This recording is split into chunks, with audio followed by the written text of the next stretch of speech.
శ్రీ సత్యసాయి జిల్లాలోని పెనుకొండ నియోజకవర్గం సోమందపల్లి వద్ద గంజాయి బ్యాచ్ హల్చల్ కలకలం రేపింది. సోమందపల్లి పుట్టయ్య కాంప్లెక్స్ వద్ద కూర్చున్న ఆర్ఎస్ఎస్ సభ్యులపై దాడి జరిగినట్లు కూడా పోలీసులు వెల్లడించారు. దాడికి పాల్పడ్డ వారిలో సుమారు 20 మంది గంజాయి బ్యాచ్ ముస్లిం యువకులు ఉన్నారని ఎస్ఐ రమేష్ బాబు తెలిపారు. గత ఏడాది కూడా సోమందపల్లి ఎన్టీఆర్ సర్కిల్లో గంజాయి బ్యాచ్ కొట్లాడిన సంఘటన చోటు చేసుకుంది. కానీ మైనర్లు కావడంతో ఆ దాడిపై ఎఫ్ఐఆర్ నమోదు చేయలేదు అని ఎస్ఐ పేర్కొన్నారు. ఇక ఈ ఘటనపై ఆర్ఎస్ఎస్ సంఘ సభ్యులు హిందూ సోదరులు తీవ్ర ఆందోళన వ్యక్తం చేశారు. రాజకీయ ఒత్తిళ్ల కారణంగా సరైన చర్యలు తీసుకోకపోవడంపై కూడా తీవ్ర విమర్శలు వ్యక్తమవుతున్నాయి.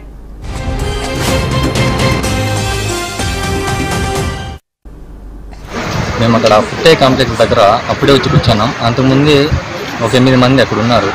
మేము అక్కడ కూర్చున్న వెంటనే వాళ్ళు వచ్చి సరాసరి కొట్టేశారు. మేము రాకుండా ముందు నుండి సీసీ కెమెరాలో చూసిన దాని ప్రకారం వాళ్ళే కొట్లాడుతున్నారు.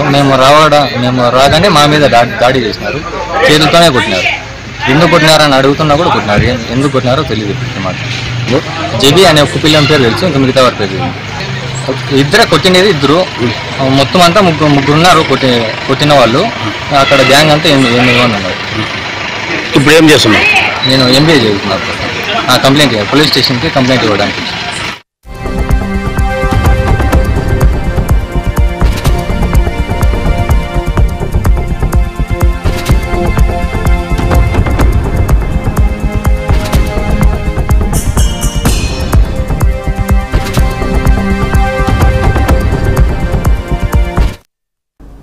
శ్రీ సత్యసాయి జిల్లాలోని పెనుకొండ నియోజకవర్గం సోమందపల్లి వద్ద గంజాయి బ్యాచ్ హల్చల్ కలకలం రేపింది.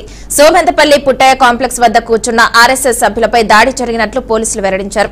దాడికి పాల్పడ్డ వారిలో సుమారు 20 మంది గంజాయి బ్యాచ్ ముస్లిం యువకులు కూడా ఉన్నారని ఎస్ఐ రమేష్ బాబు తెలిపారు. గత ఏడాది కూడా సోమందపల్లి ఎన్టీఆర్ సర్కిల్లో గంజాయి బ్యాచ్ కొట్లాడిన సంఘటన చోటు చేసుకుంది. కానీ మైనర్లు కావడంతో ఆ దాడిపై ఎఫ్ఐఆర్ నమోదు చేయలేదు అని ఎస్ఐ పేర్కొన్నారు. ఇక ఇదే విషయానికి సంబంధించి మరింత సమాచారాన్ని మా రిపోర్టర్ ప్రకాష్ అందిస్తారు. ప్రకాష్, చెప్పండి. సత్యసాయి జిల్లా పెనుగొండ నియోజకవర్గంలో సోమందపల్లి కేంద్రంగా ఉన్న అక్కడ పుట్టయ్య కాంప్లెక్స్ వద్ద కూర్చున్న కొంతమంది పైన ఒక గంజాయి బ్యాచ్ అయితే దాడి చేస్తూ హల్చల్ చేస్తున్న పరిస్థితి. దాదాపుగా ఒక 15 నుంచి 20 మంది వరకు ఉన్న ఈ గంజాయి బ్యాచ్ గతంలోనే సోమందపల్లిలో వారిపైన కేసులు కూడా నమోదు చేయాలని ఎస్ఐ గారు అనుకున్న టైంలో వాళ్ళు మైనర్లు కావడంతో వారిపైన కేసులు నమోదు చేయకుండా వాళ్ళని కౌన్సిలింగ్ ఇచ్చి వదిలిపెట్టారని అయితే ఎస్ఐ చెప్తున్న పరిస్థితి ఉంది. అంటే దాదాపుగా 20 మంది వరకు ఉన్న ఈ గంజాయి బ్యాచ్ సోమందపల్లిలో ఎస్ఐ గారు పలు దఫాలుగా వీళ్ళ నుంచి ఇష్యూస్ అయితే ఎదుర్కొంటున్న పరిస్థితి అయితే ఉంది. కానీ వారు లాస్ట్ ఇయర్ కూడా మైనర్లు కావడంతోనే వారిని కౌన్సిలింగ్ ఇచ్చి వదిలిపెట్టారంటూ చెప్తూ వస్తున్న పరిస్థితి అయితే ఉంది. మాన్సా అయితే ఇది ఒకరోజు సమస్య కాదు, గత కొన్ని సంవత్సరాలుగా ఇది ఇట్లా నడుస్తూనే ఉంది. కాబట్టి ఆ కౌన్సిలింగ్ ద్వారా వాళ్ళని మార్చే ప్రయత్నం అయితే డిపార్ట్మెంట్ వారు చేస్తున్న పరిస్థితి. అప్పటికి ఎఫ్ఐఆర్ కేవలం వారు మైనర్లు కావడం ఒక్క పాయింట్ వల్లనే వారిపైన కేసులు నమోదు కాలేదు.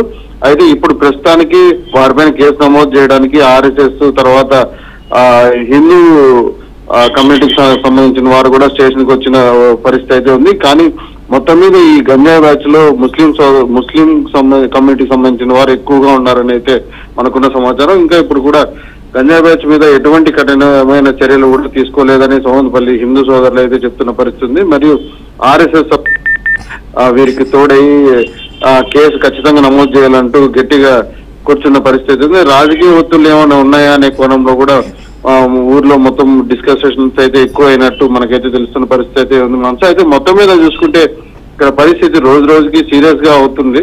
అయితే ఇంకా చాలా విషయాలు బయటకు రావాల్సి ఉన్నా కూడా కాబట్టి ఈ విషయం మొత్తం చూసుకున్నట్లయితే ఒక కమ్యూనిటీకి చెందిన ఒక వర్గానికి చెందిన వారే ఎక్కువ ఇందులో ఉండడం వల్ల ఇది చాలా సెన్సిటివ్ మ్యాటర్. దీన్ని ఎలా డీల్ చేయాలనేది పోలీసులు అయితే ఇంకా కొద్దిగా దీని మీద ఎక్కువ ఇన్వెస్టిగేషన్ చేసి వీరిపైన కేసులు నమోదు చేసే పరిస్థితి ఉంది. Mansa, okay, thank you Prakash.